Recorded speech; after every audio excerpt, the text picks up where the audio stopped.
오늘 본 로마서 15장 13절 말씀을 가지고 소망이 넘치는 삶이라는 제목으로 함께 은혜를 나눌까 합니다. 여러분, 두 줄 못 뺐네요.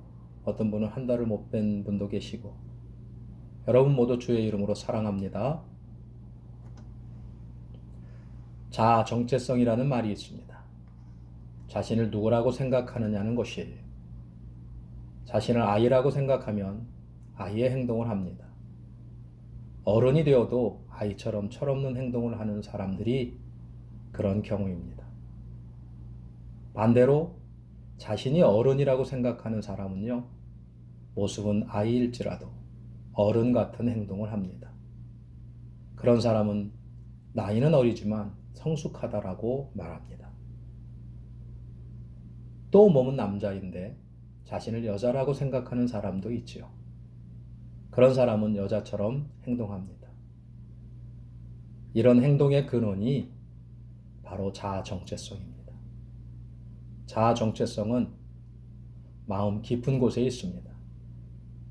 우리의 유의식의 깊은 곳 또는 유의식과 무의식 사이에 걸쳐져 있습니다. 나는 누구인가 라는 자기 정체성이 왜 중요한가 하면 그 사람의 앞날을 만들어가기 때문입니다. 코로나 바이러스의 확산을 막기 위해서 전국적으로 2주간의 멈춤의 시간을 갖고 있습니다. 이 멈춤의 시간은 바이러스 확산만 멈추게 하는 것이 아닙니다. 우리의 일상도 멈추게 합니다. 학교도 직장도 멈추고 경제도 멈추게 합니다. 여러분, 물이 흘러가야 생명력이 유지되는 것처럼 경제도 흘러가야 생명력을 유지할 수 있는 것입니다. 그런데 멈춰야 하는 상황입니다. 때문에 우리에게 생명력이 멈출 수 있다는 위기감이 높아지고 있습니다. 이런 위기의 때일수록 우리는 의지적으로라도 앞날을 바라보아야 합니다. 우리의 앞날에 어떤 일이 일어날 것인가? 또 앞날이 어떻게 전개되면 좋을까? 깊이 있게 생각해 보아야 합니다. 지금 코로나 바이러스의 감염 확산으로 우리의 현재와 내일은 어둡게 보입니다. 앞으로 전개되는 내일이 절망일 수도 있고 소망일 수도 있습니다. 그러나 절망과 소망은 우리의 행동으로 결정된다는 것입니다.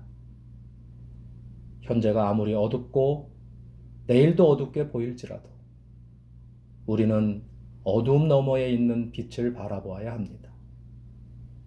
소망이라는 빛을 보아야 합니다. 소망이란 내일 잘 될 것이라는 긍정적인 기대감입니다. 소망도 자아 정체성과 마찬가지로 우리의 생각 속에서 일어납니다. 소망은 현재를 바라보지 않고 미래를 바라보지요. 그래서 지금 현재가 아무리 어렵고 힘들어도 소망이 있으면 내일을 향해 힘있게 나아갈 수 있는 것입니다. 그러므로 현재 우리가 소망을 갖는다는 것은 아주 중요하지요. 지금 코로나 바이러스로 인해서 예배도 교회에서 못 드리고 아이들은 학교도 못 가고 어른들은 직장도 못 나가는 분이 계십니다. 사업도 힘들죠. 서로 말을 안 해서 그렇지 우리 모두 어렵고 힘든 것이 사실입니다. 그러나 우리는 이 모든 어려움이 앞으로 하나씩 풀려나갈 것이라는 소망을 가져야 합니다. 코로나 바이러스는 잡힐 것이라는 소망, 지금은 힘들지만 어려움을 통해 우리의 자녀들이 지혜를 얻고 앞으로 잘 될 것이라는 소망, 현재 직장과 사업장은 많이 어렵지만 앞으로 잘 풀리게 될 것이라는 소망을 가져야 합니다. 또한 우리 교회는 성령 충만의 은혜로 더욱 부흥할 것이라는 소망, 우리나라도 모든 어려움을 잘 극복하게 될 것이라는 소망을 가져야 합니다. 이러한 내일에 대한 기대와 소망은 오늘을 버텨내게 하는 힘이 될 것입니다. 또한 고난을 이기게 하는 원동력이 되는 것입니다. 이것이 바로 미래를 만들어가는 생각의 힘입니다. 이 생각의 힘은 과학적으로도 증명되었습니다. 두 사과 조각을 각 봉지에 넣어두고 한쪽 사과에는 고마워, 사랑해 라는 말을 붙여놓고 다른 한쪽엔 미워, 죽어버려 라는 말을 붙여놓습니다. 이때 좋은 말을 들은 사과는 일주일이 지나도요, 먹을 수 있을 정도로 큰 변화가 없습니다. 그러나 나쁜 말을 적어놓은 사과는 썩어 곰팡이가 피어 있는 것을 볼 수 있습니다. 여러분, 이게 사실인가 궁금하시죠? 여러분이 실험해도 동일한 결과가 나올 것입니다. 이유는 생각의 힘이 물질에 영향을 주기 때문입니다. 과학적으로도 증명된 사실입니다. 우리의 육체는 물질로 구성되어 있습니다. 성경은 육체는 흙에서 왔고 흙으로 돌아간다고 말씀하고 있습니다. 물질로 이루어진 우리의 몸은 그래서 생각에 의해 영향을 받게 됩니다. 나쁜 생각을 하면 나쁜 영향을 받고 좋은 생각을 하면 좋은 영향을 몸이 받는다는 것입니다. 여기서 한 가지 궁금증이 생깁니다. 그렇다면 우리가 좋은 생각만 하면 모든 어려운 일들이 잘 풀릴까 하는 것입니다. 우리 모두는 그렇게 되지 않는다는 것을 알고 있습니다. 무엇이 문제일까요? 오늘 본문이 그 해답을 우리에게 제시합니다. 본문은 하나님이 우리에게 소망의 하나님이라고 말씀하고 있습니다. 소망의 하나님이 모든 기쁨과 평강을 믿음 안에서 너희에게 충만하게 하사 성령의 능력으로 소망이 넘치게 하시기를 원하노라 말씀하고 있습니다. 본문에서 소망의 하나님이라는 의미는 소망을 주시는 하나님이면서 소망을 이루어 주시는 하나님이라는 두 가지 의미를 모두 포함하고 있습니다. 마치 우리가 말할 때 사랑의 하나님이라고 말하면 우리를 사랑하는 하나님이요. 또한 사랑하는 마음을 우리에게 주시는 하나님이라는 의미입니다. 우리가 능력의 하나님이라고 말합니다. 그때는 능력을 가지신 하나님이요. 또한 우리에게 당신의 능력을 주시는 하나님이라는 뜻입니다. 소망의 하나님은 소망을 주실 뿐 아니라 우리의 소망을 이루어 주시는 분이라는 것입니다. 그러므로 우리가 인생을 살다가 자신의 능력으로 감당 못하는 일을 만날 때나 내 힘으로는 어찌할 수 없는 일을 만날 때에 하나님 아버지의 이름을 부르며 도움을 청하면 소망의 하나님이 우리를 도와주신다는 것입니다. 성경에 나오는 수많은 이야기가 대부분 이런 이야기입니다. 우리를 도우시는 하나님, 없는 길을 내시는 하나님, 죽음에서 살려주시는 하나님, 치유하시는 하나님, 자기 백성들을 돌보시는 하나님에 대한 내용이라는 것입니다. 때로는 삶의 무게가 너무 힘에 겨워 지치고 쓰러져 낙심될 때 소망의 하나님께 나아가면 우리에게 새 힘과 새 소망과 새 길을 열어주시는 하나님이시라는 것입니다.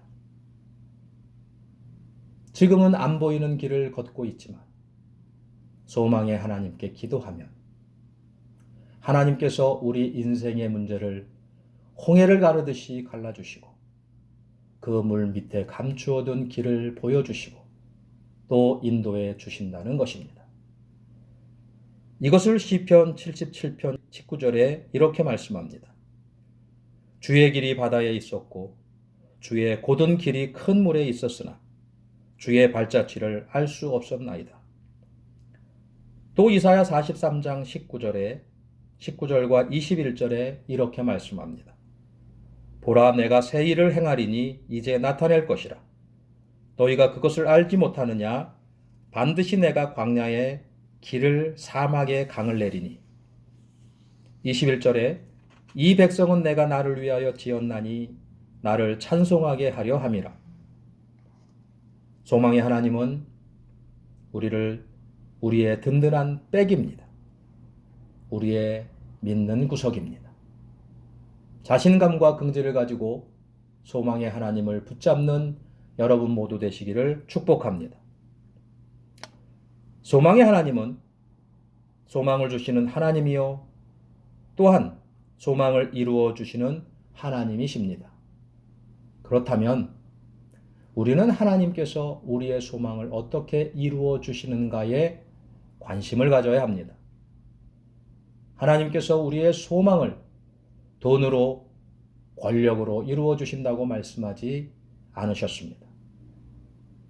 어떻게 우리의 소망을 이루어 주시느냐? 성령의 능력을 부어 주심으로 우리의 소망을 이루게 하신다고 말씀합니다.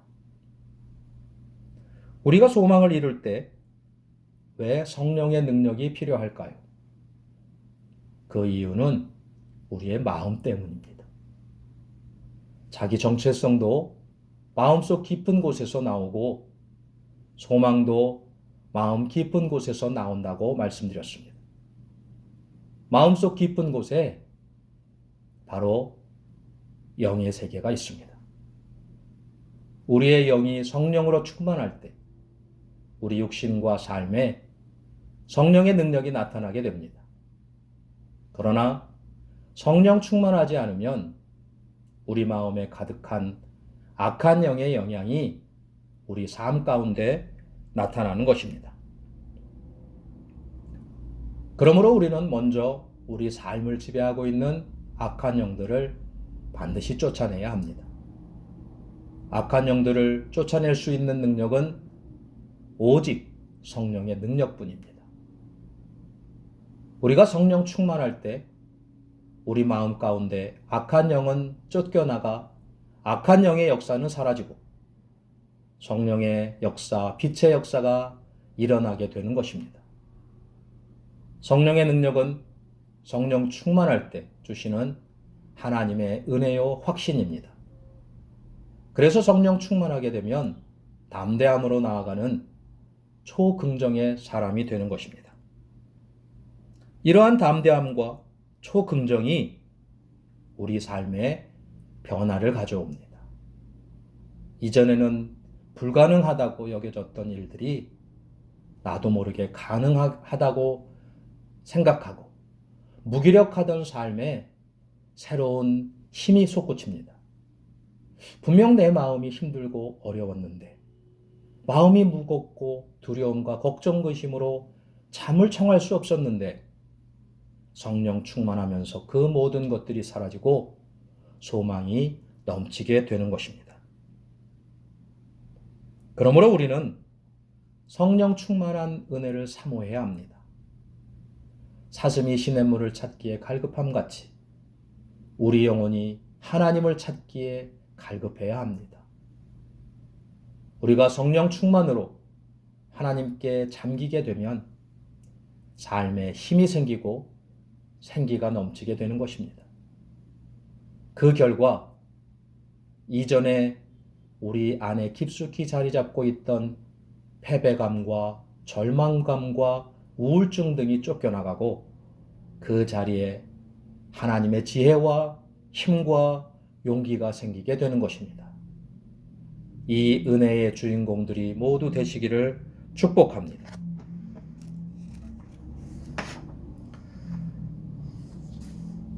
요즘 이 은혜를 누리는 분의 이야기를 들려드리며 말씀을 정리할까 합니다. 오랜 세월 프로가 되지 못한 것에 마음고생도 많았고, 특별히 작년에는 하나님께서 높여주셔서 교만함도 가져봤습니다.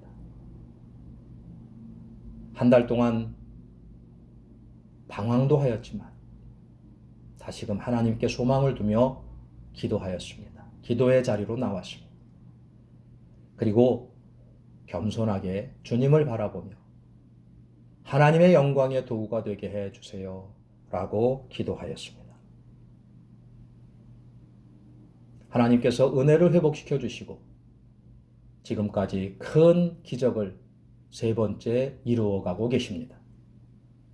이 기적에는 우리 교회 모든 성도님들이 기도로 동참하고 있으십니다. 여러분, 이 주인공이 누구신지 아시죠? 바로 전유진 자매입니다. 이번에 살아 숨쉬는 바둑 AI라고 불리는 선수와 대국전에 인터뷰한 내용입니다. 나는 아무것도 할 수 있는 게 없습니다.